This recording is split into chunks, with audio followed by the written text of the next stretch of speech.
welcome back to Spiritism at Noon. We are studying the book Empty Lives by the Spirit Joanna de Angelis, psychographed by Divaldo Franco.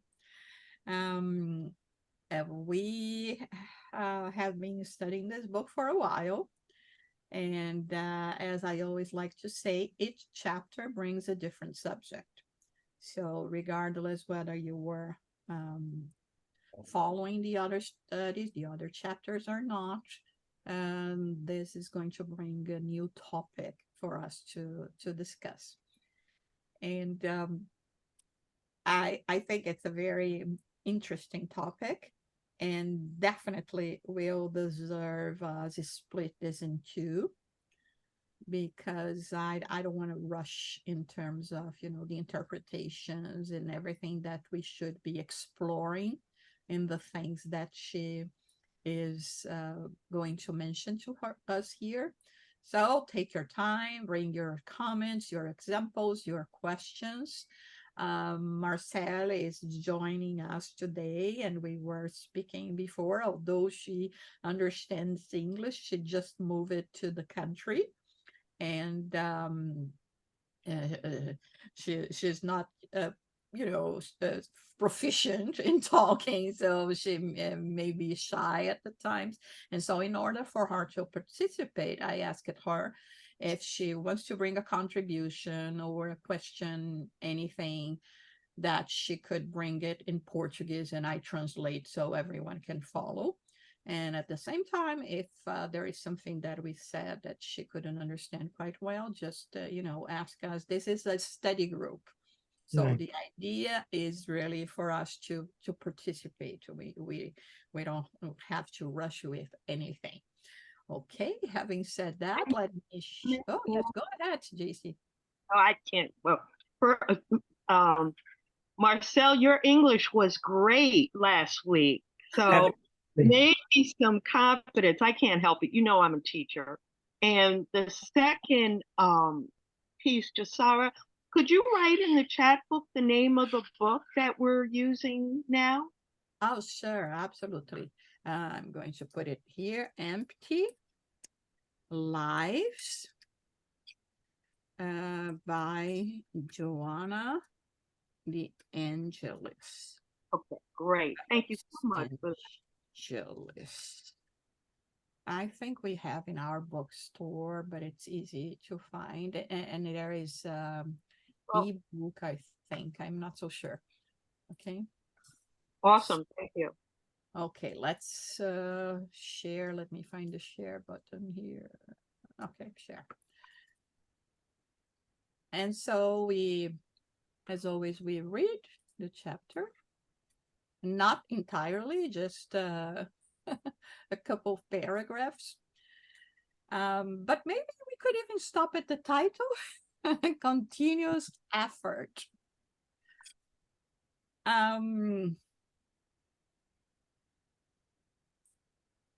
Considering the times that we are living and everything that we have,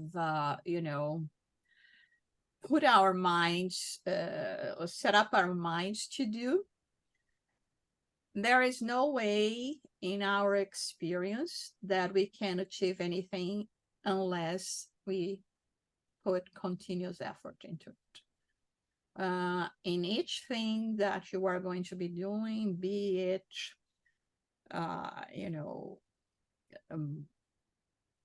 start gym, a diet, or in your work, or in your spiritual life, we know that everything is a process.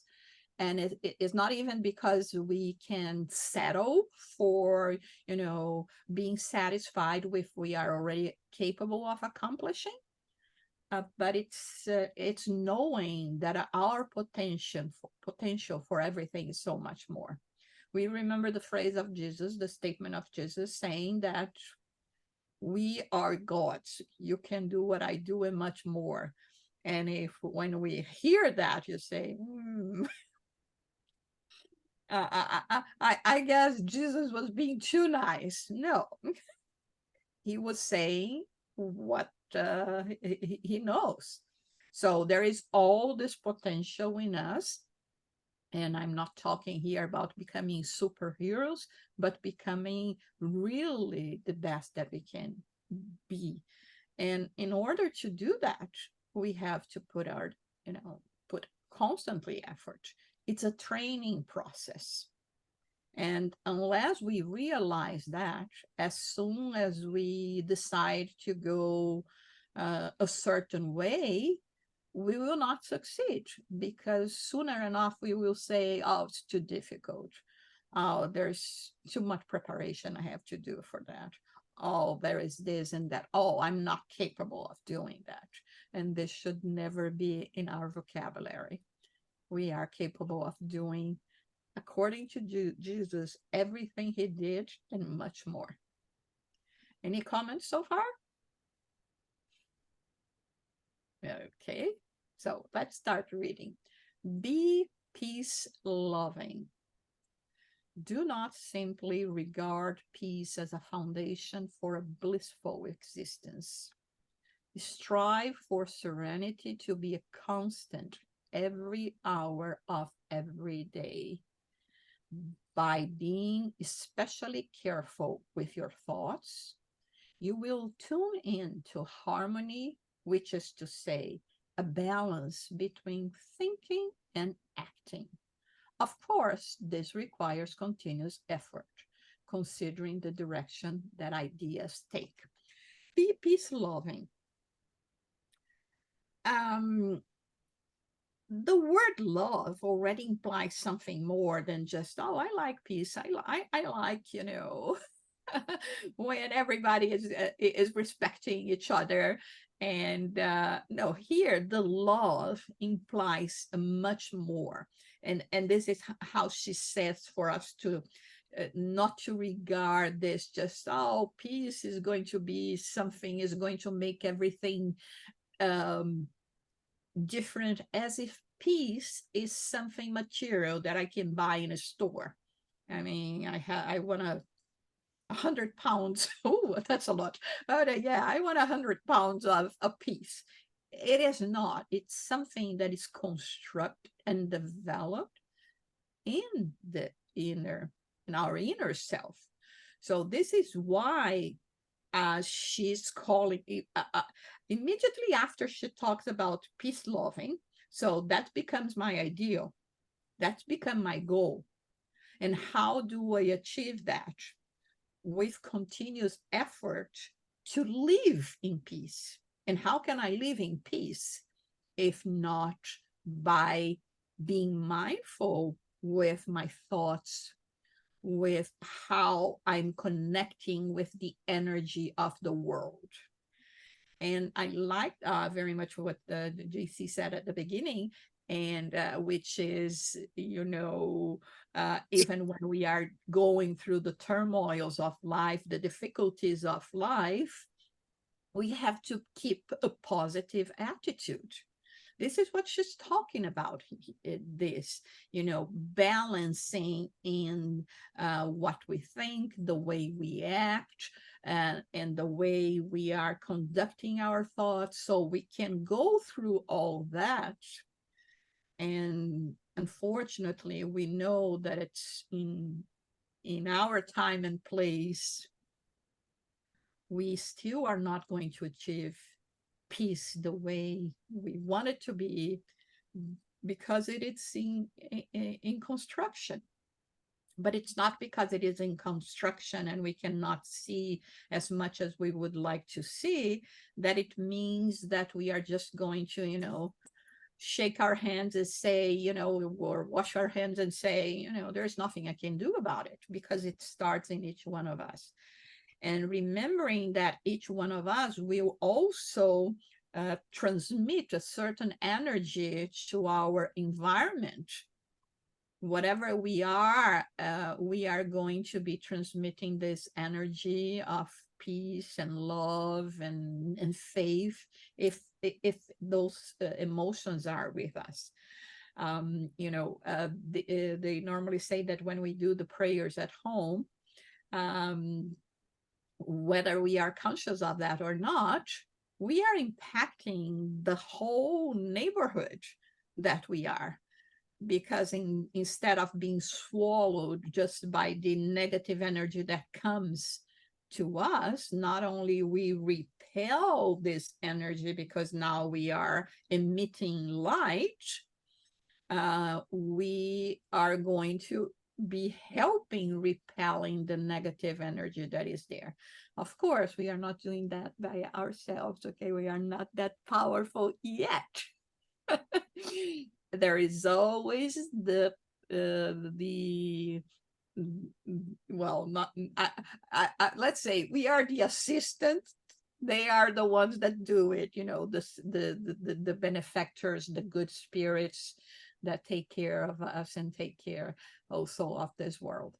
But as she says here, one of the most difficult things we have is it is for us to do is to control our thoughts. So it is a continuous effort. That's, I mean, the whole thing that she's bringing. So as always, Joanna de Angelis brings in her topics and the beginning of her chapters here, a broader idea of what we are going to be talking about, giving us, you know, way of and developing it, saying, you know, the good, the bad that is happening because of lack of doing this, and finally, you know, giving us basically the recipe for us to achieve this kind of harmony. Comments, questions? Yes, Marcel. You said, I will try in English. Okay. I remember a book of André Luiz. I don't know what book exactly. They talk about when you do Evangelio, gospel in our home, you can illuminate a building or even a street. And I always do with this, thinking about this. I think maybe not us or depending your gospel, no, but I think it's beautiful thinking that you're illuminating your building, your neighborhood. Mm-hmm. Yeah, I think it's the book is the messengers. Okay. Yes, but it is exactly that, and it's sad that in a way we do not understand how blissful this moment can be for us, for our home, and for, you know, and in a way it's like, you know, the entire neighborhood is going to benefit as well. Of course, there must be the tune in that Joanna de Angelis is saying here, tune in to harmony. So we may be sending resources, but sometimes people are so close to this that it's going to be hard for them to actually benefit, but we keep on trying, right? And this is what we have to do. Anyone else would like to say something? Okay, so let's continue. In a human relationship where the multiplicity of occurrences requires maintaining a strict watchfulness, holding to health purposes become more difficult. So here she's talking about the different states of mind that we are going to find in our day-to-day lives. Okay, I mean, when you may choose your friends, you may even choose, you know, your family or the family that you are going to be relating with, but you cannot avoid other relationships in the world, in your field of work, and you know, some places you will be having human relationships with people that not necessarily are your choice. And this is when she says that it becomes more challenging for us to maintain our peace, to maintain ourselves in harmony. Because of the variety of events, the mind goes from one extreme to another with such paid frequency that a mechanism surfaces to replace one idea with another, and one almost immediately forgets the idea that one was cultivating. So in a way, she's saying that we are kind of, we're getting immersed in all of this. And even when we have, very solid ideals, we may give way to things that not necessarily we are looking after. Let's say, for instance, in this is one example that may happen in political situations. You may not even like politics that much, but all of a sudden, you are in a group that starts having a heated conversation about one party or another, and all of a sudden you see yourself being enveloped in this heated conversation and voicing your opinion as well. And when it ends, it's like you return from a trance. You say, why was I so involved in things that it's not in my line of interest. I don't have the necessary knowledge to be discussing, and obviously that was not a productive conversation, not in terms of my values or I look for myself. And we are there doing that, and or discussing the life of others, whether a movie star decided to get a divorce from the spouse, and here we are giving our opinion and wasting time in a long conversation, and it's not going to matter, it's not going to affect me.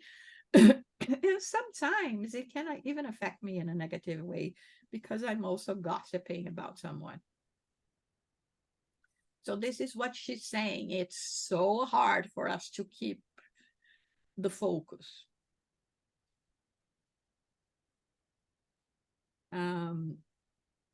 The multiple number of habits drives modern individuals to a state of exhausting excitement in the area of the emotions, consuming their reserves of energy and causing them to become quickly fatigued in any strenuous effort. One gets the impression that if one does not keep current with every event, some important bit of valuable information may be lost, but that is a pointless concern. So the way our society lives today and the way that we are, which is good, she's not criticizing that. It is good that we are capable of having information of what is happening in the whole world, in terms that some bad thing happened to a certain people, we can immediately help or send our prayers, or getting the information, the necessary information that we need. But here it has nothing to do with this other extreme of having to be informed about every trivial thing that is happening in the world. Like we were saying, whether this movie star got married or not, had a baby or not, or is split from, all those things, or that not necessarily is going to change the world and our world as well, right? Our inner world. And the thing is that sometimes, and what is being happening quite a lot lately, is that we use so much of our precious energy, precious time to be, informed with the lives of others, that we don't have time to think about ourselves, about really building something more, going the extra step to to think about ourselves. I remember it's been a while, and I mean, of course, this happened, but I remembered exactly that scene that I was walking here in the city, and all of a sudden I see a mother with her carriage and a baby, and she's taking the baby for a stroll, and it was not it was more like an infant than really a baby. And at the whole time that she was walking, she was just checking her phone. And I said, oh my God, this is the time that she goes for, for a walk with her child, and she was not paying attention at the child at all. Of course, here is me judging, not knowing the whole picture. Maybe there was something urgent happening that couldn't prevent her from doing what she was doing.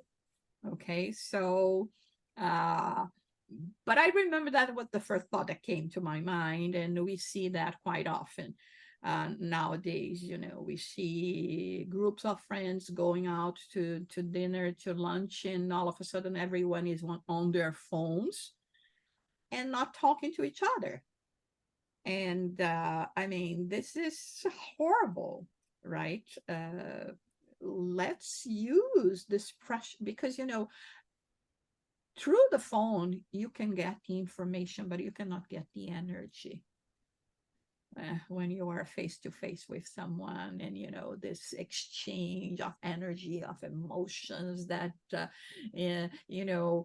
one friend start laughing, and all of a sudden the whole table is laughing, not knowing exactly why. It's because we are contaminated by the laughing of the one friend first, and this is not going to happen on a phone.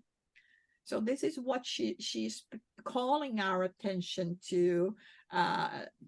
In the next paragraph, she says, the consumerist society is constantly devouring itself due to the frivolous concerns which are psychologically rooted in the need for pleasure.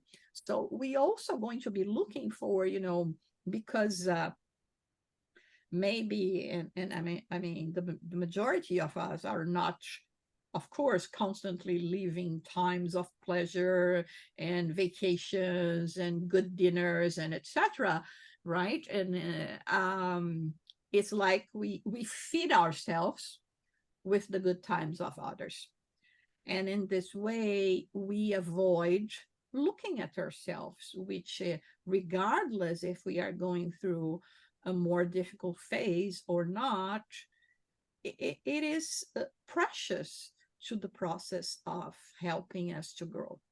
Any comments or questions? No, that's a perfect comment, because a lot of what's happening, CUNY, City University of New York, unfortunately had to add as a policy that during class students can't be on their phones. Mm-hmm. And part of it, my feeling is that just what you're talking about right now is those negative thoughts, and our phone, people think, is the way to help us not have to deal with those negative thoughts and feelings. Mm-hmm. So it's very precious what you just said, because it's the case. Mm-hmm. Some people don't need to be on the phone as much as they are, but for many of them, they're just not dealing with what's going on around them. And the phone now becomes the easy way, the easy out. Mm-hmm. And you see, I'm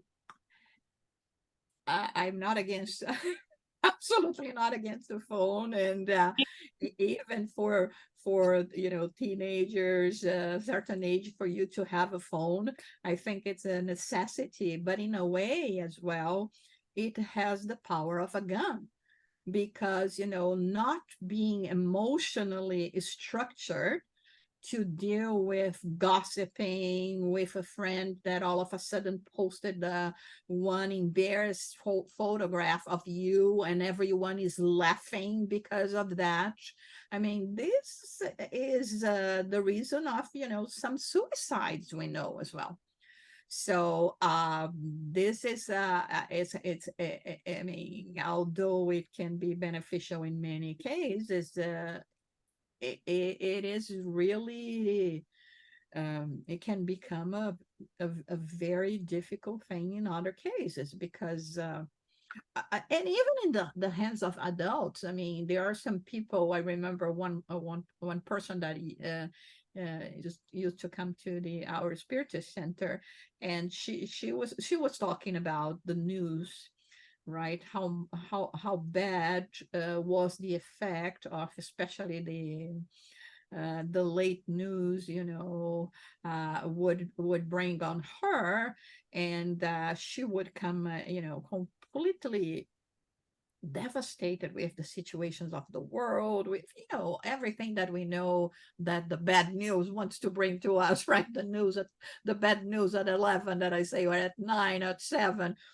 And then I went to her and I said, you know what, stop watching it.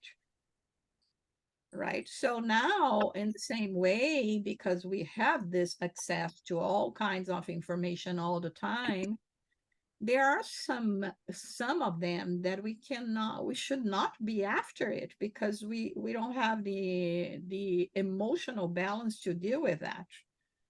I mean, when we think about hunger in Africa and the situation that they are living, and many peoples are living, is not that I want to just become like an ostrich, put my head in the sand and make believe that nothing is happening.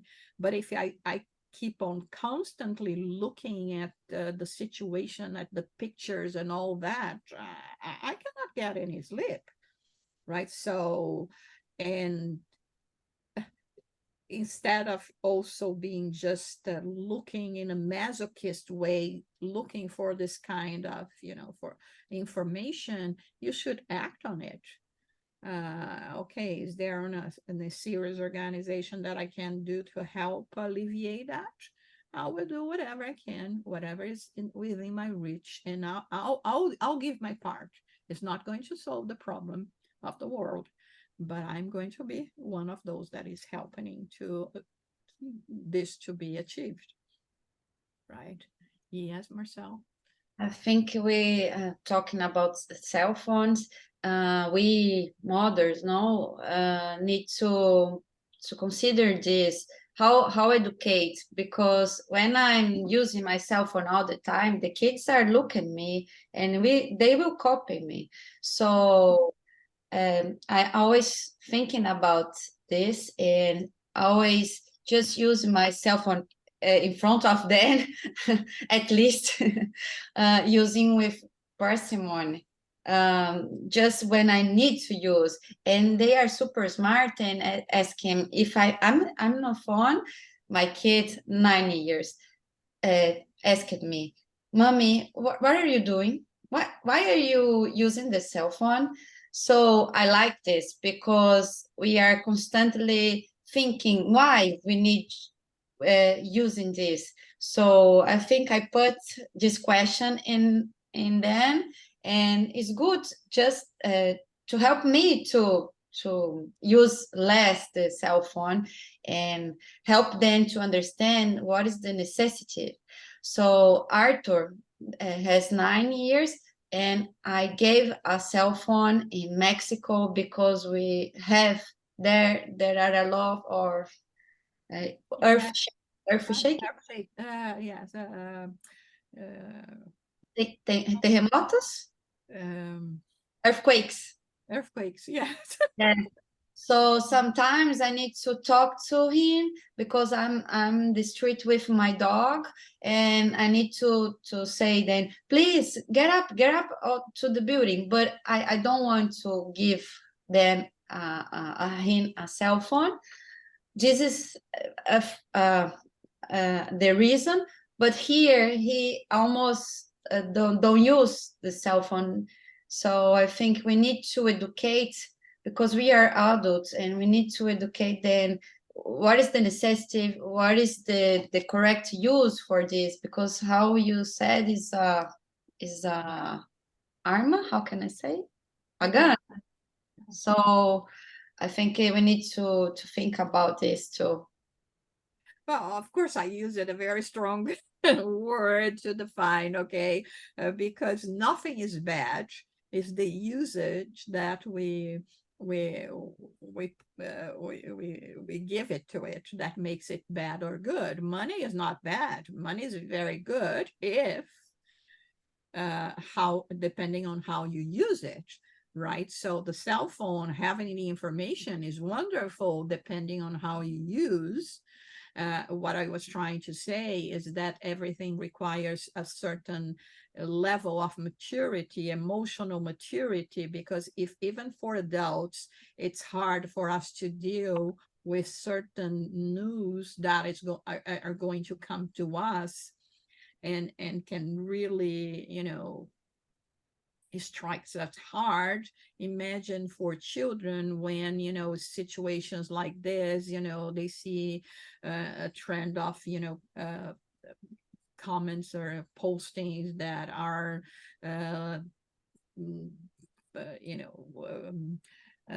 ridiculing them, or saying bad things about them, or posting embarrassing pictures, all of this. It's just too much for a child at heart, at least, to be dealing with all of this.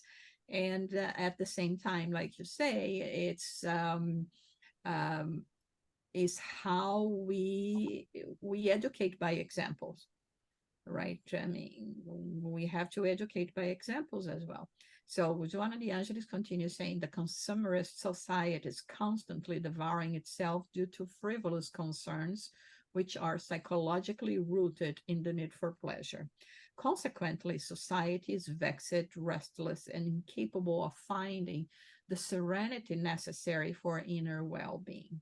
If you are peace-loving, you will become a peacemaker, because you will externalize a vibratory field of contagious health. So here we are before one society, and of course we are not excluding ourselves from that. It's our behavior that is going to making us stand apart. But in a way, we are just looking for, the day-to-day lives, the things that can get us distract. Sometimes is even to mask the pain that we are feeling, because sometimes, the pains that we are dealing with are so enormous that we have to get ourselves self-distract with something else, not to think about yourselves all the time. But this is not a way of dealing with the problem. We have to face it. We have to do something. But as a rule, many of us, even when we are not trying just to forget momentaneously about everything that is happening to us, go through, this social media, etc. Many people are just, living their lives doing that. It has increasing a lot, giving a lot of problem to society as well, in terms of, you being abused, and start a relationship with someone that you think it's one thing, it's a completely different other things. I mean, if you Google address, and half an hour later, as soon as you open your phone, there are 10 dresses that they are offering to you. And so it leads us to consumerism a lot. But here is when she says, when we start developing this, first of all, inclination to be a peace loving, and it started working on that, so it becomes a habit in us, so immediately we are going to become a peacemaker. And is a peacemaker here is not that I'm going to grab a microphone at the UN and start saying, we need peace and screaming at others because they are not bringing peace. No, it's in our actions. It is in the energy. But the best thing of that is I can only externalize energy that I have. So if I'm sending energy, vibes of peace, loving thoughts and actions and things, it means that I have it. And this is what we want to achieve. So that's why she says good daily purposes are frequent training, and frequent training will contribute to your reaching the goal you have set for yourself. Establish a pattern of mental behavior for the most varied situations to which you are led. So, of course, when we are facing certain news, our immediate reaction may be one of despair. But then the one person that wants to be a peace-loving peacemaker will immediately get back the control, like, hold your horses, right? Get back the control of your emotions and assessing the situation, meaning not being oblivious or not sympathetic to what is happening. But instead of saying, oh my God, this country declared war to the other, what am I going to do, and get into despair, we will say, what can I do to make it better, to help in any way? Is there a community project that is going to be packing food for the people that are facing war? Is there a community that is conducting prayer? Is there a way that I can financially contribute to that? Is there any possibility that I have in neighboring countries to assess friends that can perhaps help as well in the situation? So this is what we have to do. Of course, I'm using again a very extreme example, but it's what we can do. The situation is there. Okay, I suffered the impact, but I will not let the impact take over. And this is training, like she's saying here. Establish a pattern of mental behavior. So at least after a few seconds, a few minutes, you regain control. Any question or comment? Okay. Consider what is really important in your conduct regarding your social life. Discipline your emotions in such a way that nervous reactions have a place in your behavior. It may seem difficult, but it's worth remembering that anything that is not habitual requires a greater contribution from the will, which in turn requires repetition. Therefore, rely on the valuable contribution of prayer, which will make it possible for you to tune in into reality. I remember here one of the cases that happened with the Median Francisco Xavier. At this point, I would call him a benefactor, since he has returned to the spirit world for quite some time, and he was suffering quite a lot in his childhood due to the death of his mother, and he was sent to live with his godmother that was really hurting him in so many ways, and because he had such a a phenomenal ability to see spirits. He could see his mom that would constantly appear to him, telling him to be patient. And in one certain situation of his life, he was a bit older, she said to him to every time he was going to be facing, those challenges situations, that he should drink the water of peace. And not understanding quite well what she was saying, and at that time, and it's in a very, very small country village of his state, where normally you use herbal medicine, homeopathic medicine, all of that. He went to the pharmacy looking for the water of peace, which he could not find. And then when his mother appeared to him again, he asked her, I tried, but I couldn't find water of peace. And then she said, oh my, you misunderstood me. What I was saying is that every time you are facing a challenge and feel the need to reply, and that is going to be bad and detrimental to to you, sip some water and hold it in your mouth until it passes. So sometimes it's all that is required, a few seconds of us being able to shut our mouths.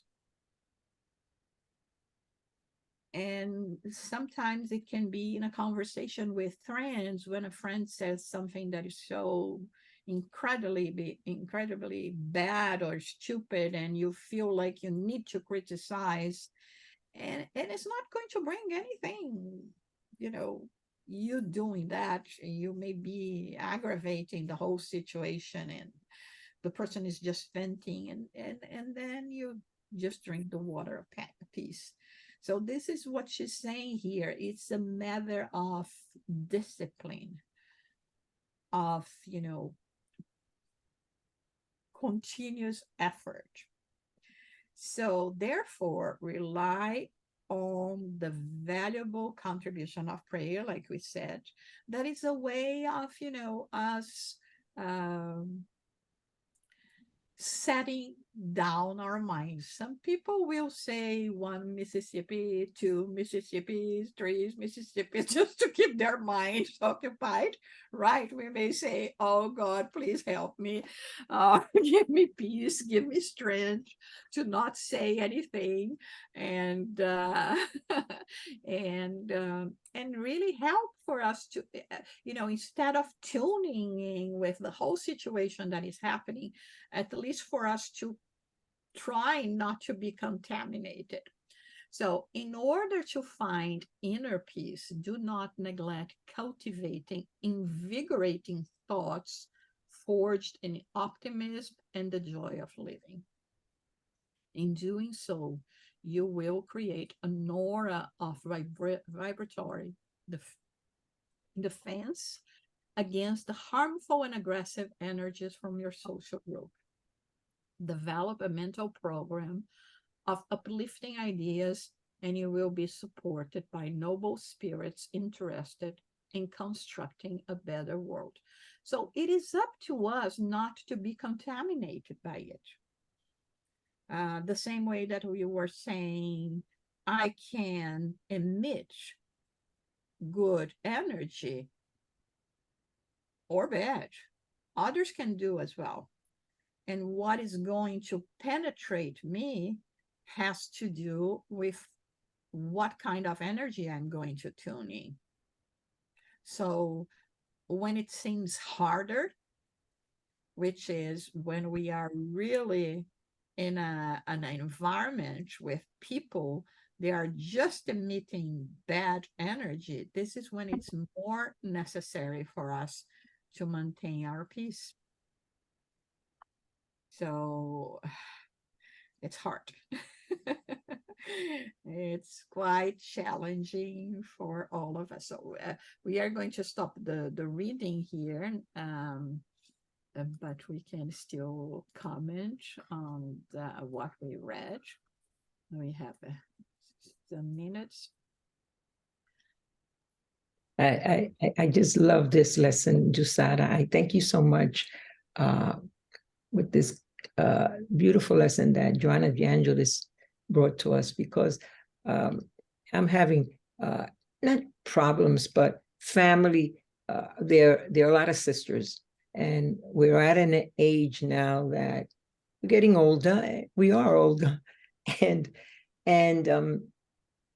some of us have a lot of difficulties in health and problems with the family. So we pray once a week. We gather together. I think you remember Ines. Yeah, sure. And we go to once a week with prayers. And we sit there and we pray and we talk about our problems. And so we have one sister that's really out of control, and there is, sometimes we feel we're losing her, but that's another problem. But what I'm saying that what Joanna de Angelis is telling us here, this continuous effort of it's actually the work and understanding and the patience that we need to help each other. And without this understanding, emotions will go out of control. And we have to understand it takes time, effort, and patience. And if it wasn't for like this beautiful lesson you just gave us, it's a repetition of what we have to understand, how we have to live our lives, whether we're mothers or teachers. It is work. And that's what I get from this. The importance of who we are and how we're living. And yes, we have a world out there that so many problems are going on, and you have to be careful. You can, find yourself doing things that are not necessary. What's necessary is to look at ourselves, be kind to each other, and follow what Spiritism has given us throughout our years here. So and Joanna de Angelis is so good, because she comes in right in and she explains everything, brings it down, and it's important for us to listen to this over and over and over again. It's a repetition of learning and finding our peace, because this is what we're here for, and do as much as we can to help each other. But prayer, which is the most important thing. I mean, without prayers, we will be in a worse situation. And faith that, God is with us. So I love Joanna de Angelis with her work and what she does. And it's just wonderful. I thank you for this lesson. I needed it, because sometimes I feel like I'm not on the right road. I feel like I'm always calming everybody down, and maybe I'm not doing it the right way. But I feel that we have to understand that this is a continuous effort. You just gave us. It's not a one-day effort. It's a whole lifetime and more to come. So thank you for this beautiful lesson from Joanna de Angelis. Thank you, Sarayda. Yeah, I mean, I think that's the point of this lesson, of her, coming to us, patting in our back and saying, keep up the good work. Yeah. When you look around and you see that it seems that the whole world is going on the opposite direction, she's coming to us saying, you're not. It's not because everyone, is going so distracted with everything that is happening in life, that it means that you have to go and follow the same path, or having the same kind of energy. So for starters, she bring this, the idea here is for you to be a peace loving, to become a peacemaker. And in other words, like we said before, understanding that we can only be that if we have that. And actually, if you ask most people, what do they need more in life, especially after a certain age? Do you prefer peace or love? Of course, we will say peace, you Peace. know, because it's not Yes. even love you can have without peace, right? And Right. if you are peaceful, the rest comes as a consequence. Yes.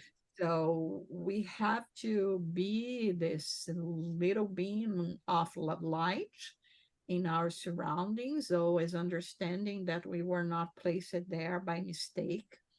And struggles are, everywhere. And like you said, it comes or old age and illnesses and all this. It's one of the reasons that may put us in a state of more irritability. Right. And I mean, we have to be understanding, we have perhaps to always walk with a little, a flask of water, not Oh, whiskey, yes. We need that sip a of little water. flask Absolutely. of water in just a minute. Absolutely. I think the first lesson is patience. Yeah. Absolutely. You know, the way Right. I plan to process everything for myself is with all the little challenge, they're not little, they're big challenges I'm having now. I say, first, what's the lesson? What am I supposed to be learning Mhm. from all this? And I'm it's patience is one of them. Because I think for me, since I've been upstate New York and come back, the thing that's struck me is in the city, how many people are smoking marijuana all the time. And I'm like, our world is going through a transition. And perhaps the marijuana is there for folks who need that to calm them instead of taking the drink of water. Mhm. Yeah. Yeah, definitely. They are not just using it because, it tastes good or it smells good, right? Yeah. It's because it brings a tranquilizing effect. And since they don't know how to achieve that by themselves, which is what Joanna de Angelis is trying to tell us here. And one thing, like like she says, it's an exercise. If we do that, or we make it a habit, beginning always small, okay? uh, don't go straight jumping in the worst situations and then come back to crying saying I failed, I could not do it. It's a small, it's baby steps, right? So right, Yes, absolutely. Baby steps. baby steps. And so uh, as time goes by and you look back and you say, oh my God, how much have I achieved already? Right. Yeah. And I think it's beautiful that you said, JC, about, the patience, because this is exactly what we are talking about here, peace. Yes. And the way we understand the word patience is the science of peace. Yes. So pax in Latin and science. So the science of peace, and which is actually the whole lesson that she is giving. But what I find it fascinating as well is she's not saying as go and fight and tell others to have peace or this or no, she's talking about us, Mhm. just talking about you becoming a peace loving, you becoming a peacemaker, you sending that energy, right? I So, think another point that I'm always trying to get off of my thoughts is complain, because we have all the time to struggle with difficult, bad situations, and the first thing is complain. No, it just spread bad energies too. It's not good for us. The I don't know how to say, vibraciones. So I think patience, how she said, and another thing is not complain. This is another day I heard a sentence: the child inside us complain, the adult inside us put solutions. So I think we need to not complain. To I'm trying to do this. I think a very good point that you bring, Marcel, because in this phrase that you said, the child complains within us, complains, the adult deals with it, and but always keeping in mind that there is complaining and that there is exchanging of life situations with friends. So in difficult times, sometimes it's good for us, to have a friend that can listen to us. Sometimes don't even say anything, but just listen to us, help us go through. And it's not necessarily complaining, but it's what I call being honest. And and having a network of people that you will be able to share your situation, but not in the sense of that some people say, oh, everything just happens to me, or God is not being good with me, and always blaming each and every world in the world. So this is a different situation. There is another lesson from Joanna de Angelis, I don't remember which book, that basically she says there are no errors in God's way, so stop complaining. So if we are going through things, it's because those are the things we need, that we have sowed in the past, and now we are reaping, and that's it. But okay, we have a week ahead for us to practice, right? To yes. start paying attention to our actions, Yes. to serenity now.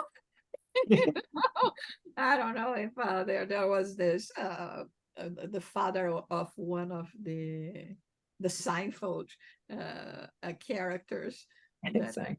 used this phrase quite often, serenity now, and he was always so out of control. But yeah, I keep on remembering that. And okay, so I think we can stop for today.